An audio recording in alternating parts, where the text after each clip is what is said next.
So how do I go about, how do we as a congregation or a group within a congregation, right, how do we go about answering those questions where it's not just a matter of we find the passage and we look at the passage and the passage tells us what to do? Well, in many respects, we have to engage in a process of theology. And now we're appealing back to Stone and Duke, right? So this hopefully sounds familiar, but if not, when you read Stone and Duke, you'll remember we talked about these kind of things. Essentially, Stone and Duke break down the theological process of reflection into two main components. The first involves theological analysis.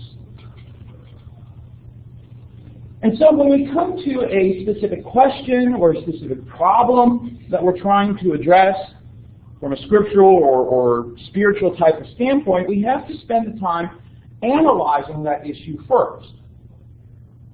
What's at stake? And so that process involves a couple of things. First of all, it involves asking and thinking about what aspect of the Christian message applies to this discussion. What are the components of the principles of Christianity that come to bear on this question we're asking, this problem we're trying to solve? So is it a matter of salvation? Is it a matter of church administration? Is it a matter of evangelizing? What aspect of the Christian message is addressed here? And then also, having identified what part of the Christian message is at stake here, thinking about, all right, what is it that I believe about this particular topic? What is it that Scripture teaches about this topic? And thinking back to those two things of embedded and deliberative theology. There's some things that I think about the church, because I've been brought up that way, I've listened to sermons about that way. These are things that I just assume to be true because it's kind of embedded in my theology. But remember, we always have to kind of think about that. In this process of theological reflection, we have to bring those things up and say, okay, is this really scriptural, what I think about the church, or what I think about salvation, or what I think about church administration, or the mission, or whatever particular subject we're undertaking. Once we've analyzed the situation, and we'll talk more here in a couple of minutes about a more distinct process, then I move from analyzing to constructing. So now that I've kind of examined what's at stake, I have taken the time to talk through, discuss the components of the Christian message that are at play here, what I think about them versus what Scripture teaches. I'm moving from embedded to deliberative theology. Now I'm going to move to the point where I am trying to propose a resolution. Right, so here I have a question. And so I've examined those aspects. What's the solution to that question? What's the answer to that? But not just a simplistic answer, but also thinking about, why is this true? Why is this the best way? Or at least one good way? And so thinking about not just the solution, but also the justification.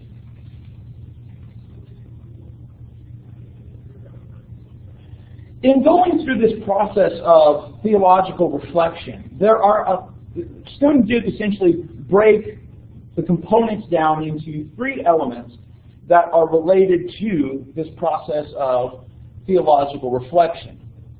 Often, when we come to a specific issue, right, a specific problem or a desire to solve a specific situation, it relates to one of three major overarching topics. One of those is the gospel.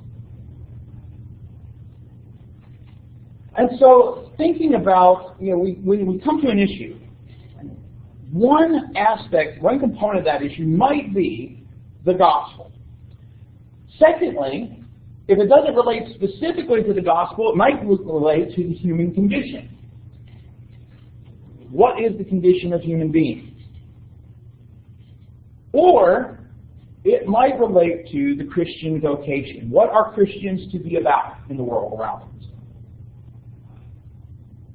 Now, sometimes an issue might cover two, maybe even all three of these. And so when thinking about it, we have to think, okay, is this something related to the gospel? Is this something related to human condition? Is this something related to the Christian vocation? Or does it cover all of these? And so what the writers encourage us to do, and thinking about this, I think it's appropriate, is to, when thinking about, okay, this issue is related to the gospel. It's important to, for our own understanding, or if we're especially talking about in a group, determine what is the gospel. So, what is the gospel? All right? Somebody asks you, what is the gospel? What are you going to tell them? Okay. The names of the Gospels. Good news. All right, good news. Good news of Jesus. Good news of Jesus. The life, death, and resurrection. Okay, life, death, and resurrection of Jesus. So, I mean, we have a couple slightly different, nuanced, right, versions of what the gospel is. So, in just that 10 seconds, 15 seconds, we came to several different answers that share some core, but they also have some places that are different, right? And so, if you're trying to address an issue about the gospel in a situation, right, and where you're talking to more than just one person, you're going to have some differences about what the gospel is. And so coming to a conclusion, working through, okay, so this particular problem we're trying to solve relates to the gospel. So what is the gospel? All right? So you have to take the time to kind of lay that out. Secondly, another important question is, how does the gospel reach human beings? Because in thinking about this, and in many respects it would be pretty easy to answer this question, in the sense it must be communicated. All right? Well, the gospel can be communicated in a wide variety of ways. But if you're thinking about an issue, right, let's say you're wanting to start a missionary program. In thinking about how does the gospel reach human beings, you have to these days think about a lot of different options that are available. Because it could be somebody actually going and talking to someone, but there are opportunities through the internet, through Skype, through other types of technological advances where you don't necessarily have to go. But in thinking about the gospel, it's important for us to think about, okay, we figured out what the gospel is. How does the gospel get to people? How is it that the gospel reaches human beings? Additionally, an important thing is to think about how do people receive the gospel and its benefits. Right? Here, of course, is a great divide among religious people over this issue. Right? Especially the benefits part, receive the benefits part. And so in thinking about an issue that relates to the gospel, it's important for a group, it's important for us as individuals to come to certain conclusions about, right, what the gospel is, how the gospel reaches people, right, how people, how that becomes a benefit to people. Right? So people can receive it, but if we don't think about how they receive the benefits. So, all right, we're looking at a particular problem. We say, okay, it deals with the gospel. Right? We've determined what is gospel, how it reaches people, etc. So now where do I move on? Well, what does the gospel mean in this specific situation here? How does the fact of Jesus' birth, Jesus' death, burial, and resurrection, apply in the specific topic we're looking at? What's the guidance? Might also be important to think of what course of action will promote and not hinder the gospel. Again, going back to that missionary thing. We want to engage in missions. And so we want to get the message out. Well, there are a variety of approaches you can take to spreading the gospel. Well, what are going to be the best? Which, if I come down to like 3 different types or 3 different answers, right? Sending someone, engaging in, let's say, a correspondence course like World Bible School, trying to set up Bible studies face-to-face through Skype or through FaceTime or through right? Which of those are going to be the best in promoting the gospel? That all can be useful, but let's say as a congregation we can only do one. And so we have to come to the conclusion of what's going to be the best way to promote the gospel. Well, if we have a couple of different options, we have to think, if we go this route, is it going to hinder the gospel being promoted? Or is it going to be something, is it something that's going to be detrimental? Maybe an appropriate question sometimes might be, if we have a couple of different options of things we can do, which is most applicable when it comes to being in keeping with the gospel? Another way to think about it or talk about it might also be to think about which course of action allows the gospel to be clearly seen. What is it that is going to promote the gospel?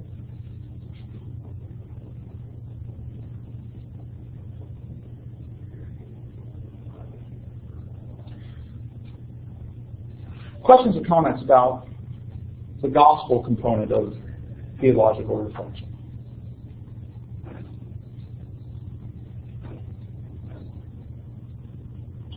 Often when we are trying to come to a theological conclusion about something, we also have to include thinking about the human condition. Thinking about the way we as human beings exist. And again, in many respects, this fits in with what we were talking about when we were talking about the Christian grand narrative. So we think about things like, what is sin? Right? So the human condition, a big part of the human condition is sin. So I now ask you, what is sin?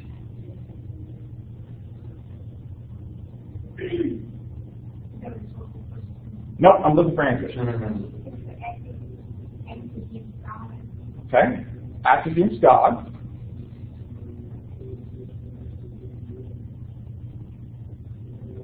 Let me shut the door here a second.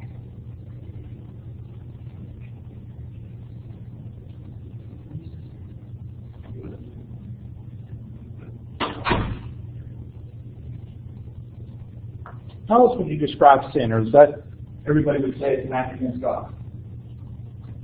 Disobedience. Disobedience.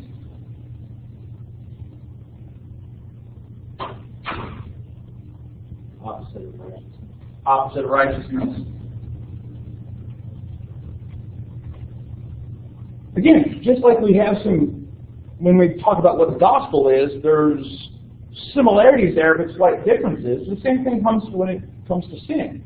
In some respects, all those answers are correct, but there's nuances there where disobedience and the opposite of righteousness are similar but different. Right? Disobedience versus rebellion. Right? Well, there's similarities there, but there might be some important differences as well. It's also important to think about what salvation is. And often how you think of sin will shape how you think about salvation. And so in thinking about, if you look at sin as creating a debt situation between you and God, you might look at salvation as paying that debt. If you look at salvation if you look at sin as death, You might look at salvation as being a resurrection of sorts. Okay? If you talk about sin in terms of lostness, you're going to talk about salvation in terms of rescue or something like that, being found. And so how we think about sin and how we think about salvation are often very closely paired. But then also, of course, is that issue of what is the means of salvation? How is it that people are saved? And again, this is an issue that, even if you are in a group of like-minded people, right, you're all part of the same church, you're all part of the same religious group, you might theoretically have the same ideas about this, but probably once you get into the discussion, there's going to be some differences. Even if those are only differences of degree, right, where you emphasize one thing and somebody else emphasizes the same thing or a different thing, but you have some other commonality there. So in thinking about the human condition, right, and so again, right, we're undergoing a process of theological reflection about some issue, and we've discovered we have to think about the human condition of this. So how does the human condition affect this situation? How does the fact that human beings are sinful and in need of salvation, how does that shape how we're going to respond to this particular issue? How do we rise above our human limitations? All right, how is it that we can, all right, we're looking at a situation where our human limitations are affecting this particular issue. So how do we rise above that, right? So we want to encourage people to do something, right? Whether that's get involved in a specific service type of issue or be more involved in the Bible study program. Part of the reason people are involved in those kind of things has to do with our sinfulness, right? In that, I don't feel comfortable doing this thing, I might say, or I just don't feel called to do these other things. Often what that is that it's shaped by our weaknesses, not, legitimate reasons. Now, sometimes there are legitimate reasons for certain things, but in many cases, a lot of people don't get involved in things in the church because of our human weaknesses. So how do we encourage people to rise above that? Might be a question that needs to be answered.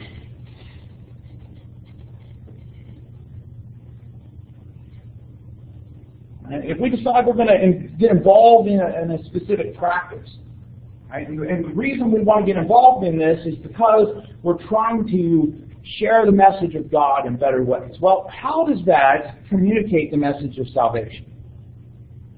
Right? Does a certain action or set of actions promote salvation or prohibit salvation? So we want to be more involved in the community, we say. Okay. All right, what are we going to do? All right, well, we have these options. Well, what's our goal here? Well, we want more people to be saved. Okay, well, is this particular action, is this going to lead to people being saved? Or or at least hearing the message of salvation? Or is it going to prohibit people? And, an example, an extreme example, right? Westboro Baptist Church. At some point, somebody in that religious group made the decision that they are going to protest homosexuality at the soldiers, at the funeral of soldiers who've lost their lives overseas, right, in military action. Somebody made that decision at some point. Now, do you think they would have made that decision if they had honestly asked this question, does this action prohibit salvation? And we would have to say, that kind of action and the way they're going about it would seem to not promote salvation, but prohibit salvation. Right? People are not going to hear that message. They're not going to see that as good news. Right? And so, again, that's an extreme so we can all see, well, yeah, in that case, absolutely, that would prohibit salvation. But sometimes even something on a smaller scale or not even as extreme might prohibit salvation. Right? Something like, we can do a lot of good works in our community. But if we never get to the point where we're sharing Christ, all that we're doing is good deeds, yes, but we're not bringing people closer to Christ. And so if an action is, we're gonna help people, but we're not going to talk about the name of our church, we're not going to talk about the gospel, we're not going to talk the Bible, we're not going to talk about Jesus, we're just going to do good, and people are going to see that, and they're going to become Christians. Again, most people aren't saying that, but I'm just saying that, if you develop something like that, you can be involved in something good, right, helping people out, but is that truly helping them eternally as well? Right? And so finding some way, right, what's the best way that we can do good for our community, yet also, right, help them to see that there's something beyond this life as well. And so we might need to think about that in the situation also. Questions about the human condition. So we have to, sometimes have to address that as part of theological reflection.